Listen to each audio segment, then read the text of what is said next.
여러분, 지금 이 순간 누군가에게 화가 나 있지는 않으신가요? 아니면 며칠 전에 화가 났던 일이 아직도 마음 한켠에 남아있지는 않으신가요? 우리는 살면서 참 많이 화를 냅니다. 상사가 부당하게 대했을 때, 가족이 내 말을 무시했을 때, 친구가 나를 배신했을 때, 낯선 사람이 무례하게 굴었을 때, 그럴 때마다 우리는 거의 반사적으로 저 사람이 문제야, 저 사람만 아니었으면 저 사람이 나쁜 거야 하고 손가락을 밖으로 향합니다. 그런데 우리나라 불교 역사에서 가장 엄격하고 깊은 수행자로 손꼽히는 성철 스님은 이런 말씀을 남기셨습니다. 화가 날 때 남을 탓하기 전에 먼저 자기 마음을 들여다보라. 이 한 문장이 오늘 우리가 함께 깊이 탐구해 갈 이야기의 씨앗입니다. 오늘 영상이 도움이 되셨다면 구독과 좋아요 그리고 알림 설정까지 부탁드립니다. 여러분의 응원이 이 채널을 이어가는 큰 힘이 됩니다. 그럼 지금부터 시작합니다. 성철 스님은 1912년 경상남도 산청의 작은 마을에서 태어나셨습니다. 어린 시절부터 총명하여 유교 경전과 서양 철학까지 두루 섭렵했던 그는 22살이 되던 해에 돌연 출가를 결심합니다. 집안에서는 극구 반대했습니다. 당시 그는 이미 결혼까지 한 상태였으니까요. 하지만 스님은 조용히 이렇게 말씀하셨다고 합니다. 삶의 진실을 알고 싶다. 그 진실 앞에서는 아무것도 막을 수 없다. 그렇게 해인사로 향한 스님은 이후 수십 년을 오직 수행에만 매진하셨습니다. 가장 유명한 일화는 장자불화 수행입니다. 장자불화란 눕지 않고 오직 앉은 자세로만 수행하는 것을 말합니다. 스님은 무려 10년이 넘는 세월 동안 누운 채로 잠을 주무신 적이 없다고 전해집니다. 하루에 한 끼만 드시고 외부와의 접촉을 완전히 끊고 오직 자신의 마음과만 대면하는 수행이었습니다. 그 과정에서 스님이 가장 깊이 천착한 문제가 바로 마음의 문제였습니다. 인간은 왜 괴로운가? 인간의 고통은 어디서 오는가? 그것을 해결하려면 무엇을 해야 하는가? 스님의 대답은 단호하고 명료했습니다. 모든 고통은 밖에서 오는 것이 아니라 자기 마음에서 비롯된다. 그렇다면 화는 어디서 오는 걸까요? 우리는 보통 이렇게 생각합니다. 저 사람이 나를 화나게 만들었다. 그 상황이 나를 분노하게 만들었다고. 하지만 성철 스님의 가르침은 완전히 다릅니다. 화는 자극이 만드는 것이 아니라 내 마음의 상태가 만드는 것이다. 이것이 왜 중요한지를 이해하려면 먼저 화라는 감정이 어떻게 작동하는지를 조금 더 들여다봐야 합니다. 심리학에서는 분노를 이렇게 정의합니다. 분노는 자신이 부당하게 대우받았다는 인식 혹은 자신이 원하는 것이 방해받았다는 느낌에서 비롯되는 강렬한 감정 반응이다. 미국의 심리학자 앨런 백은 분노의 인지 모델을 통해 화가 나는 것은 사건 자체가 아니라 그 사건에 대한 우리의 해석과 평가에서 비롯된다고 밝혔습니다. 예를 들어봅시다. 같은 날 같은 사무실에서 두 사람이 상사에게 똑같이 업무 보고서를 지적받았습니다. 한 사람은 속으로 이렇게 생각합니다. 저 사람이 나를 무시하는 거야. 내가 뭘 잘못했다고 이러는 거야. 정말 화가 나. 다른 한 사람은 이렇게 생각합니다. 내가 이 부분을 놓쳤구나. 다음에는 더 꼼꼼히 살펴봐야겠다. 같은 자극, 같은 상황인데 두 사람의 반응은 완전히 다릅니다. 왜 그럴까요? 그것은 각자의 마음 안에 있는 서로 다른 기준과 기대와 자아상 때문입니다. 첫 번째 사람은 아마도 마음속 깊은 곳에 나는 인정받아야 한다. 나는 실패하면 안 된다. 나는 무시당해서는 안 된다는 강한 믿음을 가지고 있을 것입니다. 그래서 보고서 지적이라는 사건이 그 믿음을 건드렸을 때 화가 폭발한 것입니다. 성철 스님이 화가 날 때 먼저 자기 마음을 들여다보라고 하신 것은 바로 이 지점을 꿰뚫어 보신 것입니다. 화의 뿌리는 저 사람이 아니라 내 안에 어떤 기대, 집착, 두려움 안에 있다는 것. 이제 좀 더 구체적인 일상의 이야기로 들어가 봅시다. 여러분은 이런 경험이 있으신가요? 퇴근하고 집에 돌아왔는데 배우자가 설거지를 하지 않았습니다. 그 순간 어떤 생각이 드셨나요? 도대체 왜 저걸 안 해놓는 거야? 나만 일하나? 날 전혀 생각하지 않는 거잖아.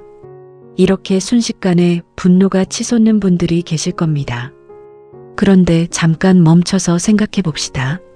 설거지가 안 되어 있다는 사실 자체가 화를 만드는 걸까요? 아닙니다. 어떤 사람은 그 상황에서 화를 내고 어떤 사람은 가볍게 웃으며 직접 합니다. 차이는 외부 상황이 아니라 내 마음 안의 기대와 기준에 있습니다. 화를 낸 사람의 마음 속에는 아마도 집은 깔끔해야 한다. 파트너는 마땅히 집안일을 분담해야 한다. 그것을 안 하면 나를 무시하는 것이다라는 아주 단단한 기대가 자리 잡고 있을 것입니다. 그 기대가 현실과 충돌했을 때 화라는 감정이 폭발하는 것입니다. 성철 스님은 이것을 집착이라고 부르셨습니다. 집착이란 어떤 것이 반드시 이래야 한다, 어떤 것이 반드시 저래야 한다는 마음에 고정된 틀입니다. 그 틀이 깨질 때 우리는 화를 냅니다.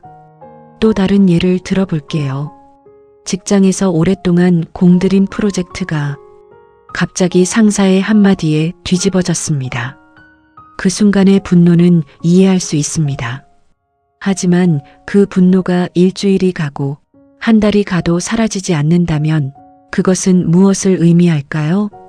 스님의 가르침으로 보면 그것은 그 프로젝트에 대한 집착 혹은 내 능력이 인정받아야 한다는 욕구가 아직 해소되지 않았다는 신호입니다.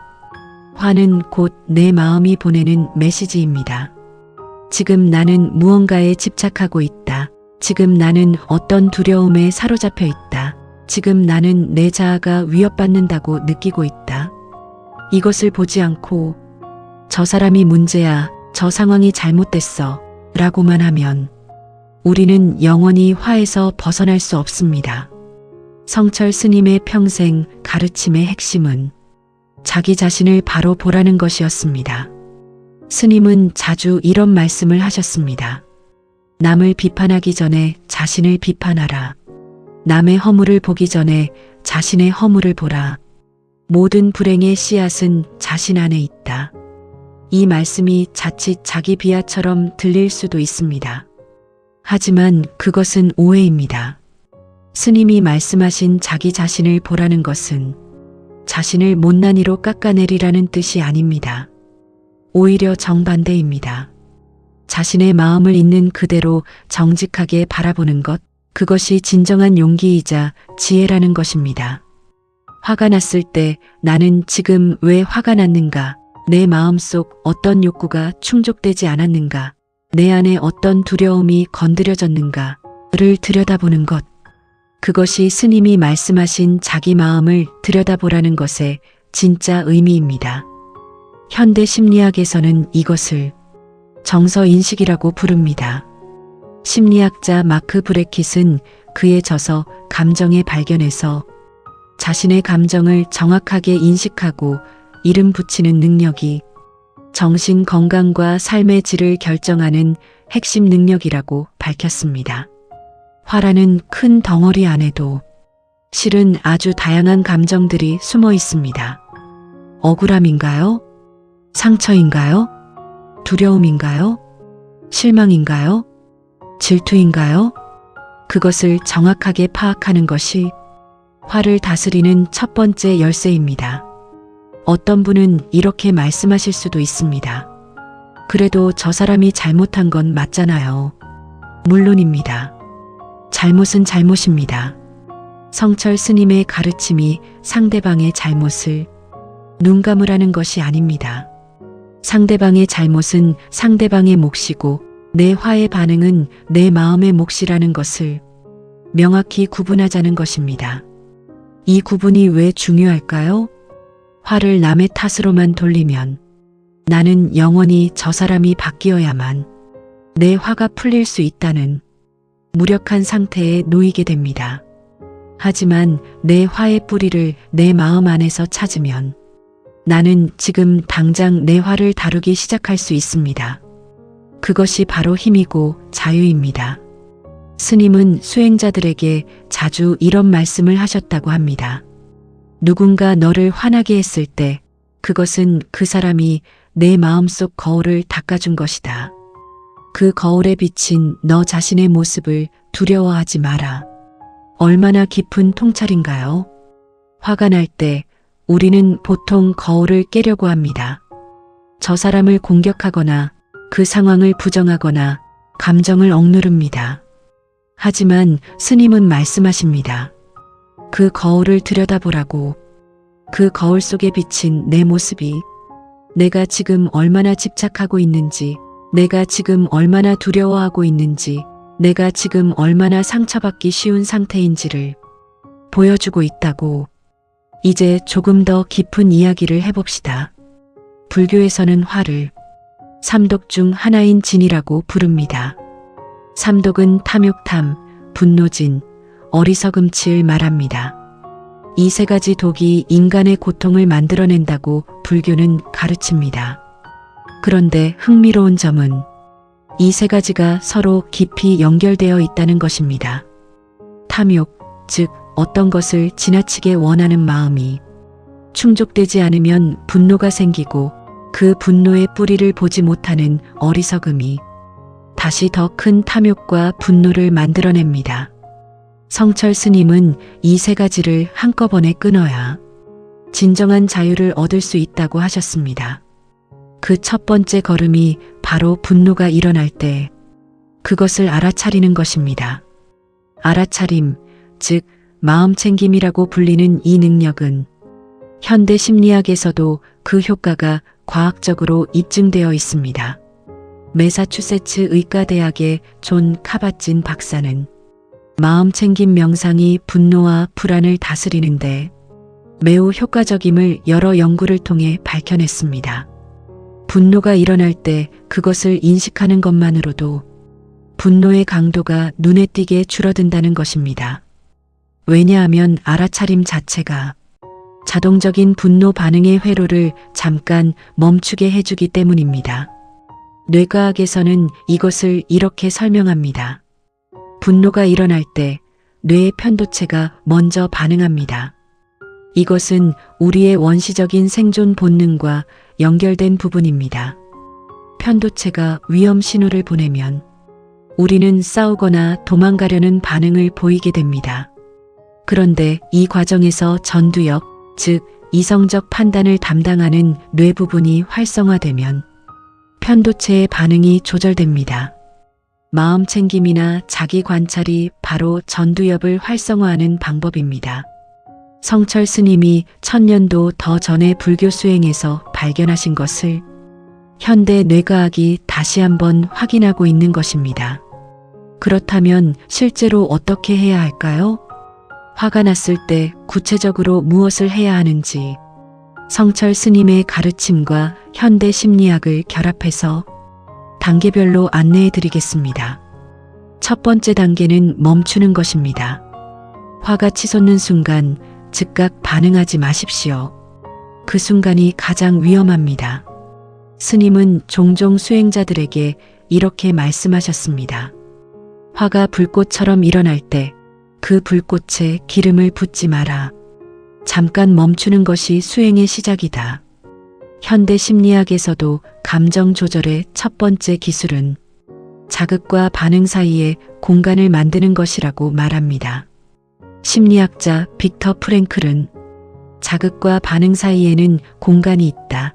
그 공간에 우리의 성장과 자유가 있다는 유명한 말을 남겼습니다. 실용적인 방법으로는 숨을 깊게 3번 쉬는 것입니다. 깊은 숨은 즉시 부교감신경을 활성화해서 흥분된 신체 반응을 가라앉혀 줍니다. 겨우 3번의 숨이 무슨 차이를 만드냐고 하실 수 있지만 연구에 따르면 단 90초만 지나도 감정의 신경화학적 반응은 상당 부분 가라앉는다고 합니다. 2번째 단계는 이름을 붙이는 것입니다. 나는 지금 화가 났다. 나는 지금 억울하다. 나는 지금 두렵다. 이렇게 감정에 정확한 이름을 붙이는 것만으로도 감정의 강도가 줄어듭니다. 이것을 심리학에서는 정서 명명화라고 하며 UCLA의 심리학자 매튜 리버먼의 연구에 따르면 감정의 이름을 붙이는 것만으로도 편도체의 활성화가 줄어든다고 합니다. 이것은 성철 스님의 가르침에서 자기 마음을 들여다보라는 것과 정확히 일치합니다.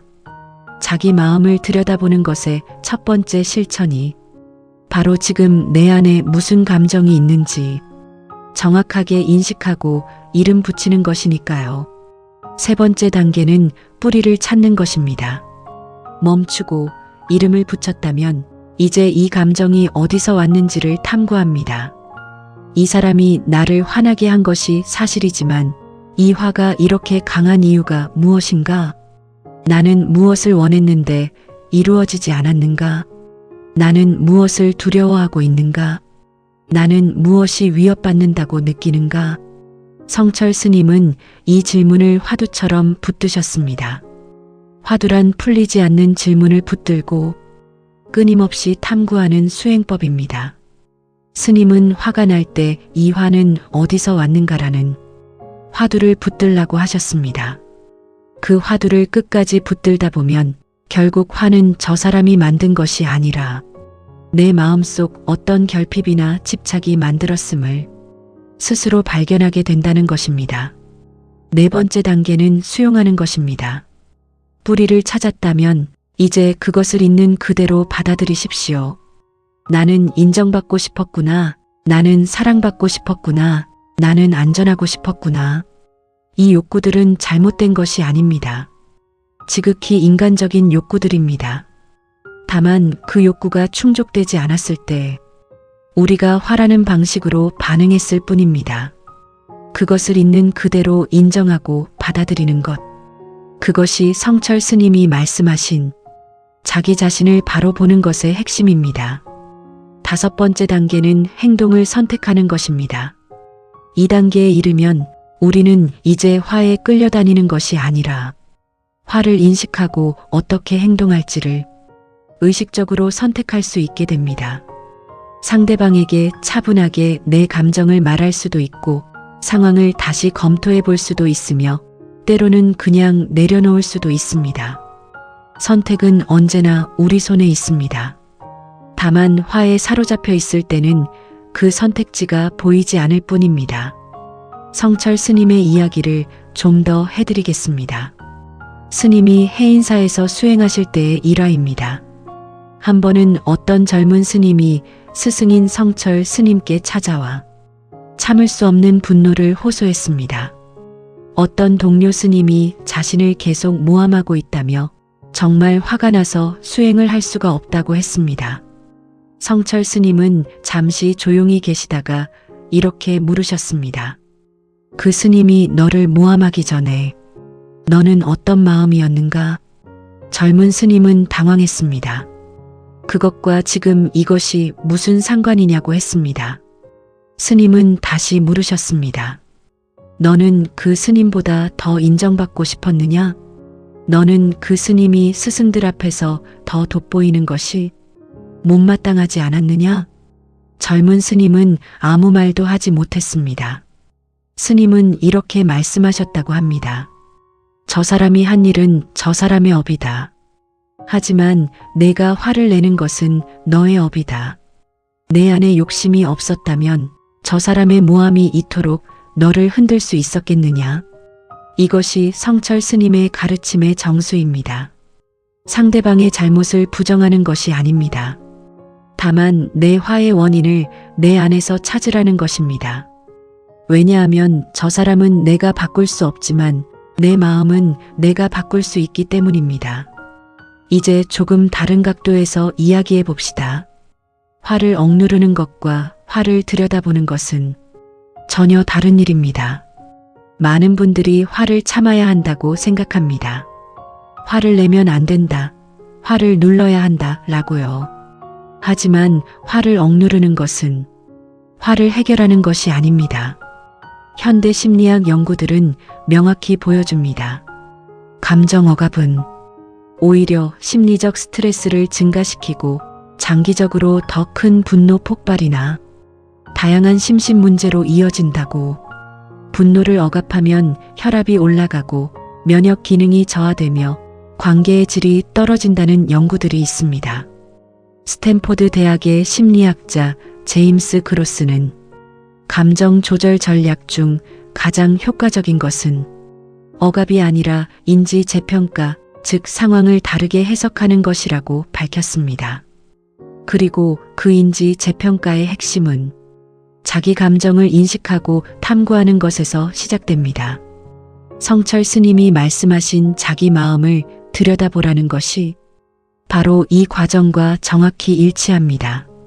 화를 억누르는 것도 아니고 화를 폭발시키는 것도 아니고 화를 인식하고 탐구하고 이해하는 것. 그것이 진정한 의미에서 화를 다스리는 길입니다. 가족 간의 갈등 이야기를 해봅시다. 부모와 자녀 사이에 화가 나는 상황은 수도 없이 많습니다. 부모님은 왜 자꾸 이래라 저래라 하는 거야? 이제 내 나이가 몇인데? 아니면 반대로 저 애는 왜 부모 말을 저렇게 무시하는 거야? 내가 얼마나 힘들게 키웠는데? 이 두 가지 화 모두 겉으로는 상대방을 향해 있습니다. 하지만 그 화의 뿌리를 들여다보면 어떨까요? 자녀의 화 뒤에는 이런 마음이 있을 수 있습니다.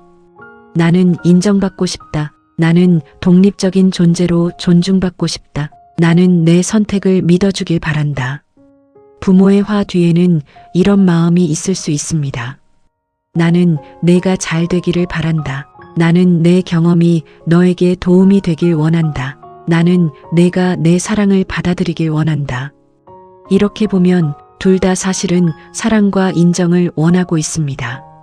그런데 그것이 화라는 언어로 표현되다 보니 서로에게 상처를 주는 것입니다.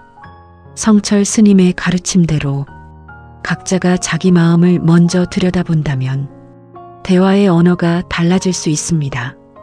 화가 나서 너는 왜 그래가 아니라 나는 내가 인정해주길 바랐어가 될 수 있습니다. 화가 나서 내가 그러니까 내가 힘들잖아가 아니라 나는 너를 걱정하는 마음에서 이런 말을 했어가 될 수 있습니다. 친구 관계에서도 마찬가지입니다. 절친한 친구가 중요한 순간에 내 편이 되어주지 않아 화가 났다면 그 화 뒤에는 무엇이 있을까요? 나는 그 사람이 언제나 내 편이길 기대했다. 나는 우정이란 그런 것이라고 믿었다. 그 기대가 무너졌을 때 화가 난 것입니다. 이때 자기 마음을 들여다본다면 그 기대가 현실적인지를 검토해 볼 수 있습니다. 그 친구가 언제나 내 편이어야 한다는 것은 내가 만든 기대였는가? 그 친구는 나름의 이유가 있었는가? 이것을 탐구하는 과정에서 화는 점차 이해로 바뀔 수 있습니다. 성철 스님은 이해가 분노를 녹인다고 하셨습니다. 이해란 상대방을 무조건 용서하는 것이 아닙니다. 상대방도 나처럼 두렵고 상처받고 불완전한 존재라는 것을 알아가는 과정입니다. 그 이해의 출발점이 바로 자기 자신의 마음을 먼저 들여다보는 것입니다. 내가 나 자신을 이해할 수 있을 때 비로소 타인을 이해할 힘이 생깁니다. 성철 스님이 젊은 수행 시절의 일화를 하나 더 소개합니다. 스님은 밥을 거의 드시지 않고 물만 마시면서 수행하는 극도의 고행을 하고 계셨습니다. 그런데 어느 날 함께 수행하던 도반 스님이 극심한 배고픔을 견디지 못하고 수행처를 떠나버렸습니다. 그것을 보고 성철 스님은 처음에 화가 나셨습니다. 저 사람은 수행을 포기한 나약한 사람이다. 수행의 길이 이렇게 어렵다는 것을 몰랐단 말인가. 그런데 스님은 그 화 속에 앉아서 자기 자신을 들여다보셨습니다. 그랬더니 화의 뿌리에는 사실 두려움이 있었다는 것을 발견하셨습니다. 저 사람이 떠난 것을 보니 나도 혹시 이 길을 끝까지 갈 수 없을지도 모른다는 두려움이 화의 뿌리에 있었던 것입니다. 그 도반에 대한 판단과 화는 사실 자기 자신의 두려움을 가린 가림막이었습니다. 스님은 그것을 보시고 화 대신 자신의 수행을 더욱 단단히 붙들었다고 합니다. 이것이 자기 마음을 들여다보는 것의 실제 모습입니다. 화가 났을 때 그 화를 들여다보면 종종 화 뒤에 두려움이 있습니다. 두려움 뒤에는 상처가 있습니다. 상처 뒤에는 채워지지 않은 욕구가 있습니다. 이 층이들을 하나씩 들여다보다 보면 화의 실체가 보이기 시작합니다. 그리고 실체가 보이는 순간 화는 그 힘을 많이 잃습니다. 화가 나는 상황이 왔을 때 스스로에게 묻는 3가지 질문이 있습니다. 첫 번째 질문, 나는 지금 무엇을 원했는가? 이 질문은 충족되지 않은 욕구를 찾아내도록 도와줍니다. 인정이었나요? 이해였나요? 존중이었나요? 공평함이었나요? 사랑이었나요? 두 번째 질문, 나는 지금 무엇을 두려워하고 있는가? 화 뒤에는 종종 두려움이 숨어 있습니다. 버려질까봐, 무시당할까봐, 실패할까봐, 내 가치가 없어질까봐. 이 두려움을 인식하는 것만으로도 화의 강도는 현저히 줄어듭니다. 세 번째 질문, 이것이 정말 저 사람의 문제인가? 아니면 내 기대의 문제인가? 이 질문은 화의 뿌리가 어디에 있는지를 객관적으로 살펴보게 해줍니다. 이 3가지 질문을 화가 나는 순간 자신에게 던지는 것, 그것이 성철 스님이 말씀하신 자기 마음을 들여다보는 가장 실용적인 방법입니다. 처음에는 쉽지 않습니다. 화가 치솟는 순간에 이런 질문을 떠올리는 것 자체가 어렵습니다. 하지만 연습이 쌓이면 점차 자연스러워집니다. 마치 처음 자전거를 탈 때는 비틀거리지만 결국 몸이 기억하게 되듯이 성철 스님은 수행을 설명할 때 물이 바위를 뚫는다는 비유를 자주 쓰셨습니다. 한 방울 한 방울의 물이 거대한 바위에 아무런 영향을 못 줄 것 같지만 오랜 시간이 지나면 결국 바위에 구멍이 납니다. 분노를 들여다보는 연습도 마찬가지입니다.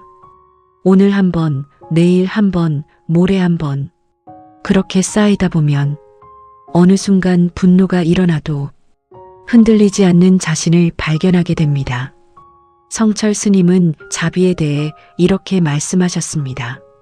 자비는 거창한 것이 아니다.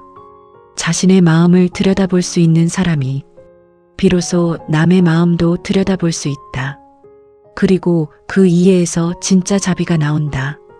화가 날 때 자기 마음을 들여다보는 연습은 단순히 분노를 줄이는 것에서 끝나지 않습니다. 그것은 점차 우리를 더 깊은 이해와 자비로 이끌어줍니다. 내 분노의 뿌리를 이해하다 보면 남의 분노의 뿌리도 이해하게 됩니다. 그 사람도 나처럼 두렵고, 그 사람도 나처럼 상처받기 쉽고, 그 사람도 나처럼 사랑받고 싶고 인정받고 싶은 인간이라는 것을 느끼게 됩니다. 성철 스님은 1993년 82살의 나이로 해인사에서 입적하셨습니다. 마지막 열반송에서 스님은 이렇게 말씀하셨습니다. 일생 동안 남녀의 무리를 속여서 하늘을 찌를 죄업이 수미산보다 높다.